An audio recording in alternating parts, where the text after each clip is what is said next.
লা লা লা লা লা লা। উমা, তুমি তো পেছনে এভাবে দাঁড়াছো কেন?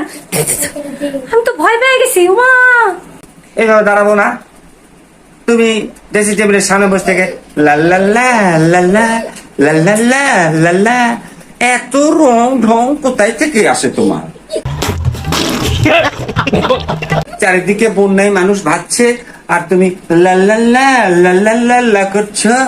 কালকে সকালবেলা আমার সাথে বের হবা, এই টাকা সংগ্রহ করতে হবে এই বন্যা দুর্গত এলাকাদেরকে টাকা দেওয়ার জন্য, বুঝছো? হ্যাঁ যাব, সমস্যা কি? তোমার সাথে যাবো নাকি? তোমার মতো আলসার সাথে আমি যাই না। ও, আমি আলসা? আমি যদি আলসাই হতাম তাহলে আমার সাথে 23টা বছর তুমি ঘর করতো না।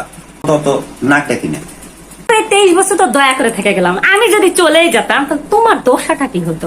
তোমার মতো অলস পুরাকে কে আবার সাপোর্ট দিত আমার মতো করে বলো তো? আমি নাক ডাকি? তুমি না ঘুমের ওষুধ খেয়ে নাক ডাকে ঘুমাও, রেকর্ডিং করে তোমাকে শুনে আমি নাক ডাকি? হ্যাঁ, কি আমি ইচ্ছা করে খাই? তোমার নাক ডাকানি প্যান প্যানানিতেই আমি ঘুমের ওষুধ খাই, বুঝছো? এটা তো আর কেউ বুঝলো না, তুমিও বুঝলা না, তাই আমার কাজ আমাকে করতে দাও। ওষুধ খেয়ে ঘুমাই জানি তোমার নাক ডাকানি আমার কানে না লাগে, বুঝছো?